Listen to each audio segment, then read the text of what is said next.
Conhecendo Jesus no Evangelho de João, estamos no quarto estudo, esse estudo que é para nós, mas também para que possamos compartilhar com outras pessoas. Jesus, o dono da minha vida. Vimos 4 aspectos de Jesus, do seu ministério, aquilo que Jesus é e o que ele fez e o que faz por nós. João 13:13. Vocês me chamam de mestre e de senhor, e fazem bem, porque eu o sou. João 13:13. Jesus, o mestre e senhor. Ele foi chamado de mestre muitas vezes pelo povo daquela época, e em alguns momentos, principalmente pelos líderes religiosos, eles falavam isso com sarcasmo. Há muita gente hoje que chama Jesus de mestre, no sentido de que aceita e respeita as orientações em termos de ética, todas as palavras que ele deu que fazem bem para a sociedade. Há pessoas, conheci um homem que se dizia ateu, mas ele achava o que de mais lindo se escreveu, de mais profundo se escreveu, a oração do Pai Nosso.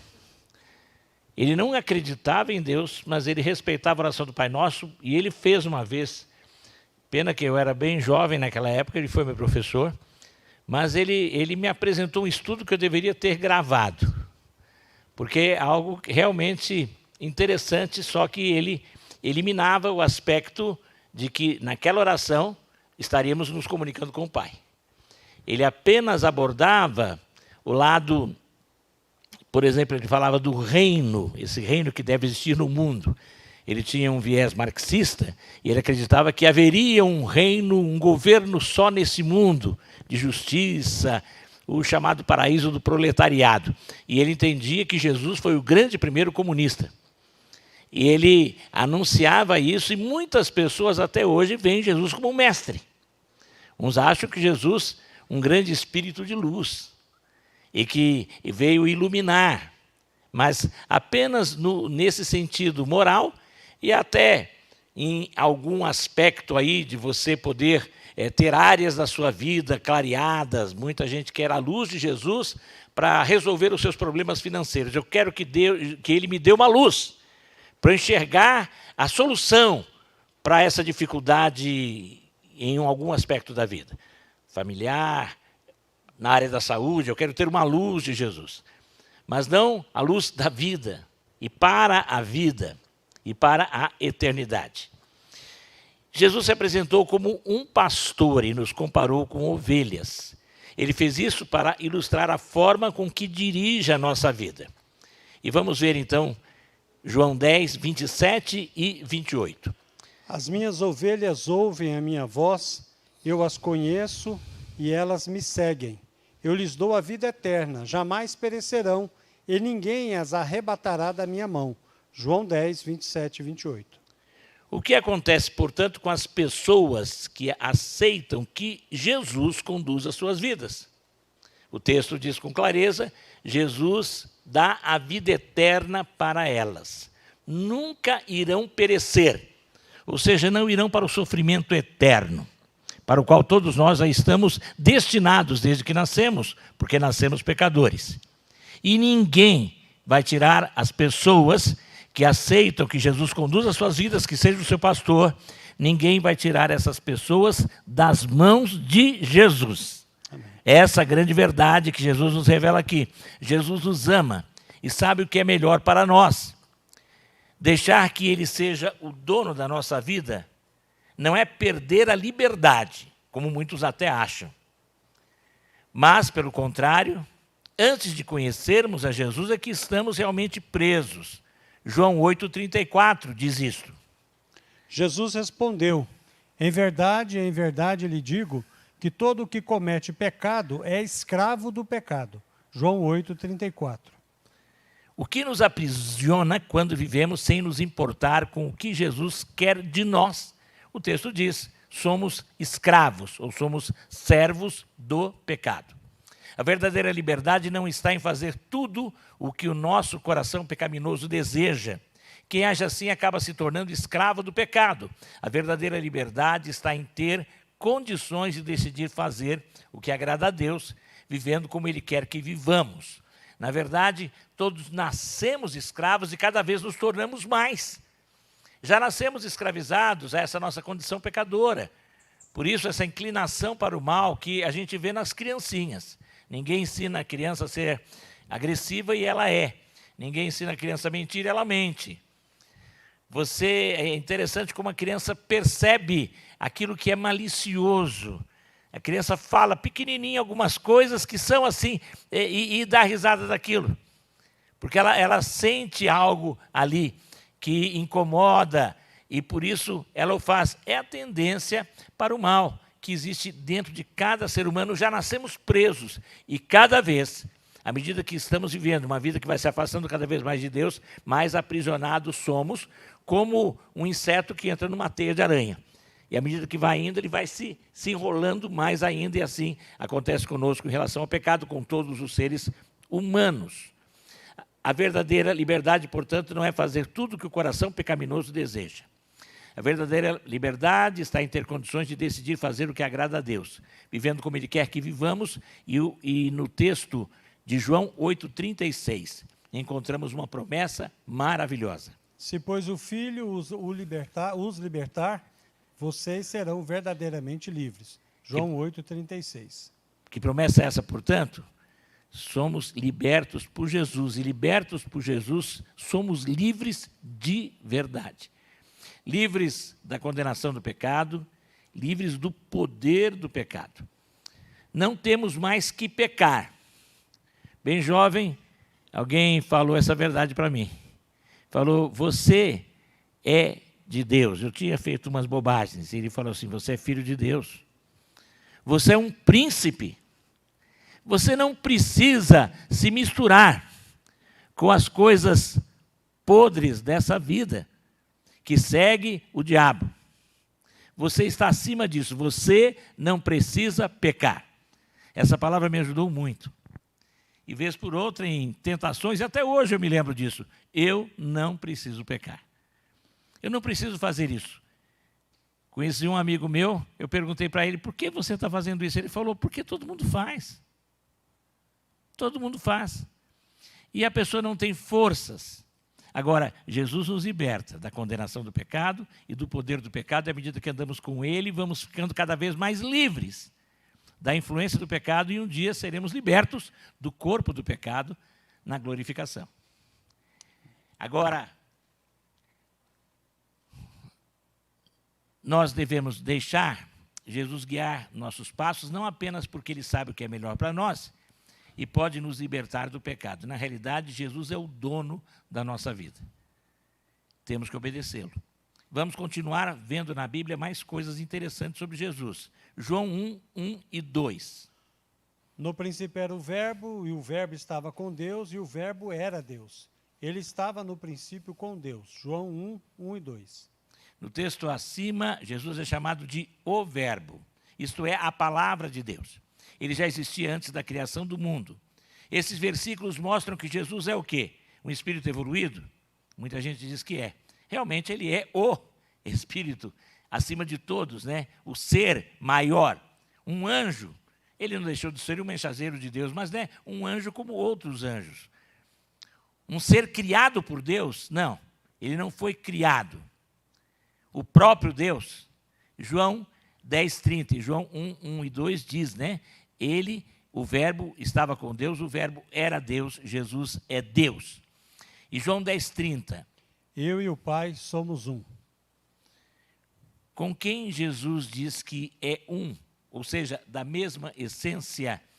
João 10:30 diz que ele e o Pai são um, são como um. Ele é um com o Pai. Dois que são um. Dá para compreender? Não. Não dá para compreender. Nunca ninguém vai entender a Trindade. E aí, depois, no final deste texto de João, vai ser revelada a questão do Espírito Santo. Nós não entenderemos. Pai, Filho e Espírito Santo, um só, e três ao mesmo tempo. Mas ele mostra com isso o fato de que ele é todo. Em 3, ele consegue ser ao mesmo tempo um, mostrando a plena unidade nesta diversidade divina. Segundo João 1,3, Jesus é o Criador de todas as coisas junto com o Pai. Vamos ler então. Todas as coisas foram feitas por ele, e sem ele nada do que foi feito se fez. João 1,3. Todas as coisas foram feitas por ele. Quem nos criou, portanto? Jesus Cristo. Deus o Pai? Jesus Cristo, junto com o Espírito Santo.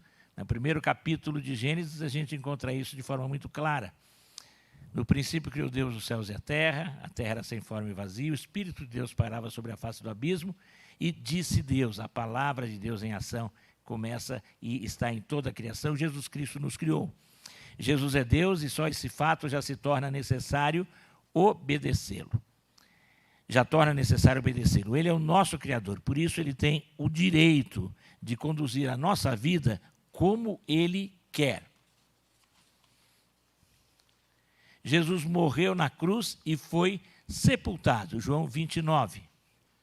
Pois ainda não tinham compreendido a Escritura, que era necessário que ele ressuscitasse dentre os mortos. João 29. O que o texto acima diz que era necessário acontecer depois da morte de Jesus? Jesus ressuscitaria. Jesus ressuscitou, ele não é apenas um homem importante que recebe homenagens depois da morte, ele está vivo. Para perto de quem Jesus foi depois que ressuscitou, vamos encontrar a resposta em João 16, 28. Vim do Pai e entrei no mundo, mas agora deixo o mundo e vou para o Pai.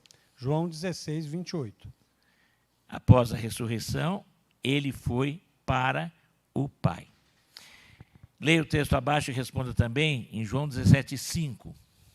E agora, ó Pai, glorifica-me contigo, o mesmo com a glória que eu tive junto de ti, antes que houvesse mundo. João 17, 5. O que aconteceria com Jesus depois da sua morte e ressurreição? Seria glorificado. E com a mesma glória que ele tinha antes que houvesse mundo, na eternidade. Ele é Deus eterno. Antes de tudo, Tomé viu Jesus depois de ressuscitado. Tomé que tinha duvidado de Jesus, por isso o famoso teste do São Tomé, a dúvida, né, que ele tinha. Eu quero ver, eu quero tocar nele, eu quero para saber se realmente ele ressuscitou. Ele duvidou daquilo que os outros discípulos disseram sobre Jesus ter ressuscitado. E quando Tomé vê Jesus depois de ressuscitado, o que diz João 20, 28? Não tenho esse anotado. João 20, 28? Não tenho. Vamos então abrir João 20, 28, quem está aqui. E eu vou ler, porque nós estamos passando pela internet, mas temos que ler aqui. 20, pastor, abre aí, pastor. Já achei. E leia então. Ao Pode que ler. Tomé lhe respondeu, Senhor meu e Deus meu. Tomé chamou Jesus de quê? Senhor meu e Deus meu. A declaração clara é que Jesus é Senhor e Deus. E em João 13, 13. João 13, 13. Vocês me chamam de mestre e de Senhor e fazem bem, porque eu sou. João 13, 13. Jesus diz que era o quê? Senhor e mestre, mestre e Senhor. Senhor era uma palavra usada na época para dizer que alguém era dono de outra pessoa e tinha o direito de mandar nela. No grego, essa palavra é kyrios. E em latim, dominus. Quando nós falamos de domingo, nas línguas neolatinas, em inglês é Sunday, que é o dia do sol, né? Mas nas línguas todas latinas, e aí também vem para o espanhol, o português, no italiano domenica, dominus é Senhor. Então, o dia de domingo é dia do Senhor. Essa palavra já aparece em Apocalipse, quando fala que ele foi arrebatado no dia do Senhor, te kyrios, que é dia do Senhor, já indicando que os cristãos na época reuniam-se no primeiro dia da semana, no dia do domingo. E Apocalipse A revelação, aquela revelação, pelo menos inicialmente, começa no domingo, um dia em que João, ali na ilha de Patmos, talvez com alguns outros cristãos, estava parando para adorar, ou tinha parado para ter o seu momento de adoração especial a Deus, e tem aquela revelação. Por quê? É o dia do Senhor. Jesus é o Senhor, Jesus é o dono. Como Senhor, a pessoa que usava essa palavra, ela dizia-se alguém que tinha o direito de mandar nela. Como Senhor e Deus, Jesus é o dono de tudo que existe. Ele tem direito sobre nossa vida, nossos bens, atitudes e decisões. Um dia, quando ele voltar, todos vão reconhecer a sua autoridade, mas será tarde demais para quem não tiver reconhecido isso ainda. Precisamos obedecer a Jesus hoje. Você acha que Jesus Cristo é merecedor da sua obediência? Por quê? Essa resposta, quando você, e para cada um de nós, é uma resposta individual. O que você diz, ele é merecedor da sua obediência? A maioria vai dizer sim. E por quê? Porque ele é Senhor, ele foi declarado assim, ele é o Salvador, ele ama você. Mas se você estiver compartilhando esse estudo com outra pessoa, deixe a pessoa responder aquilo que está no coração dela. Conduza assim. Se você reconhece que Jesus é o Senhor do mundo e deseja que ele dirija a sua vida, diga para ele assim: Senhor Jesus, sou teu, creio que o Senhor está vivo e é o meu Senhor e o meu Deus. De agora em diante, me ajude a viver para ti e não mais para mim mesmo. Entrego a minha vida a ti completamente. Amém. Quando você compartilha um estudo desses, ou esse estudo mesmo com alguém, como nós estamos estimulando, para que esses estudos sejam compartilhados com alguém, você deve dar a oportunidade para que a pessoa faça esta oração. Se for o caso, até faça a oração e leve a repetir, se ela concorda com isto, que ela possa declarar isto. A Bíblia diz que nós temos que crer com o coração, Romanos 10 fala isso, mas temos que confessar com a nossa boca. Então, a gente tem que verbalizar o que nós cremos, por isso é importante levarmos as pessoas e dar-lhes esta oportunidade, convidá-las. E se elas aceitam o convite, elas têm que dizer o sim para esse convite. Vamos relembrar o que nós aprendemos hoje. Vamos ler juntos esses pontos? Jesus me ama e sabe o que é melhor para mim. A verdadeira liberdade está em deixar Jesus dirigir a vida como ele quiser. Jesus está vivo hoje e é dono de todas as coisas que existem. Eu preciso reconhecer que Jesus é o meu Senhor e passar a viver para Ele. E aí, parabéns a todos aqui, os que têm completado esses 4 estudos. Parabéns para todos nós que estamos aqui, você que está em casa e completou também, participou também, parabéns. E se você for compartilhar com alguém, depois diga isso mesmo para ele, persevere nos 4 estudos. Vamos relembrar o que Deus falou ao seu coração, vamos dizer agora todos juntos também. Jesus é a verdade que pode me libertar de todas as mentiras que o mal usa para tentar me enganar. Quando me aproximo de Jesus sem medo, a luz dele me ajuda a enxergar o que está errado em mim e precisa de arrependimento e mudança. Jesus pode me salvar, porque ao morrer na cruz, ele trocou de lugar com qualquer pessoa que confiasse nele como único Salvador. Eu preciso crer nele para ser salvo. Jesus está vivo, é o dono de todas as coisas. Ele me ama e quer me dar a verdadeira liberdade. Eu preciso entregar a ele a direção da minha vida. Amém. Aqui nós vimos a ênfase de cada um dos estudos. O primeiro, Jesus a verdade, ele é a luz, ele tem poder para salvar, ele está vivo, é o dono de todas as coisas. Ele me ama, dá a verdadeira liberdade. Se você, alguém aqui tem feito esse estudo já com alguém? Alguém começou a fazer? Já começou? Está fazendo? Fez qual já fez até agora? Vai começar a ler? Mas aí você faça o estudo com ela. Você tem... mas já fez com alguém, com outra pessoa? É com a Simone que está fazendo? Tá, mas leva o primeiro depois. Pega aqui o primeiro e dá para fazer. Temos da mesma forma. Ela fez tudo, foi com você. Uma coisa importante, quando você for fazer um estudo desses, você viu que nós fazemos aqui, e eu fiz questão de estar lendo, e é importante você ter... deixa a pessoa responder, aqui nas perguntas, deixa a pessoa dar a resposta, eu já fui dando, mas pode deixar a pessoa dar as respostas, e você vai ajudando a pessoa a compreender melhor. Esse estudo com respostas e perguntas, em 20 minutos, 25 minutos você faz, cada dia. Muitas vezes, alguma pergunta vai levar a pessoa a lhe fazer outras perguntas. E uma coisa importante, sabe que você pode falar para a pessoa, educadamente, porque, às vezes, há perguntas que são sinceras, mas algumas perguntas que o inimigo usa para desviar a pessoa do principal. E, às vezes, a pessoa vai querer perguntar para você de Adão e Eva, se Adão tinha um umbigo ou não tinha. Vão fazendo perguntas assim, coisas com quem, né? O que aconteceu, se Jesus foi lá entre os hindus ou não. 1001 perguntas, às vezes, começa a curiosidade. E algo importante é que a pessoa complete esse estudo. Depois, pode continuar conversando. Participei uma vez de um estudo semelhante e eu estava com uma pessoa que conduzia, e eu estava com ele ali, ele estava me treinando, e eu achei interessante que uma pessoa fez uma pergunta.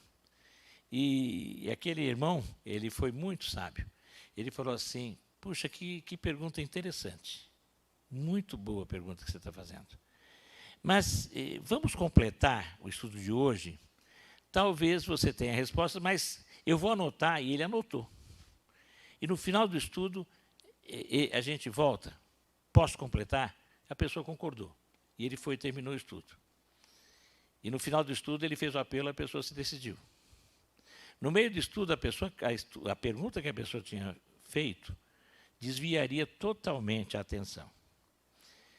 E no final, ele, com muito respeito, falou, você tinha me feito essa pergunta. Você quer que a gente fale sobre o assunto? Ou você fez uma pergunta para mim, nem mencionou qual foi. Você quer voltar? A pessoa falou, não, já esclareceu tudo. Então, quando você for fazer um estudo desses, vá até o fim. A pessoa, às vezes, quer fazer a pergunta, respeite, anote a pergunta. Se você mesmo não souber, fala assim, olha, eu vou ver com alguém, pode vir, aqui temos pastores, seminaristas, tem muita gente aqui que pode ajudar, os diáconos da igreja, compartilhe a dúvida que você tem e depois você leve. Mas, quando você for fazer o estudo, complete. Aquele dia, vamos completar os 20, 25 minutos, faça tudo. Anote e você vai ver. Isso depois eu mesmo tive a experiência. Às vezes, a pergunta da pessoa, no restante do estudo, ela mesmo tem a resposta. E se você for, é uma brechinha que tem alguém que não quer que a pessoa tenha luz, que vai querer desviar do assunto principal. Que Deus nos abençoe, que Deus abençoe a cada um de nós. Estamos estudando o Evangelho de João, mas o Evangelho de João é o Evangelho que eu considero o mais evangelístico de todos, para que a gente possa compartilhar esta mensagem com outras pessoas. Não é só através desse estudo, esse é um modelo, é um método, uma ferramenta que você pode usar, mas sempre, não se esqueça, toda ferramenta, para ter validade, tem que ser usada sob o poder do Espírito Santo e em oração.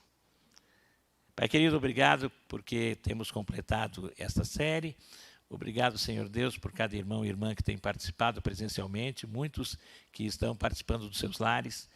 E, Pai, sabemos que o que temos estudado aqui também nos ensina. Mesmo nós que já temos Jesus como Senhor e Salvador, também temos sempre que aprender com Ele e relembrarmos de verdades preciosas do Evangelho Santo. Agora, Pai, que estejamos capacitados pelo Teu Espírito Santo para compartilharmos essas verdades com outras pessoas. É o que te pedimos em nome de Jesus. Amém.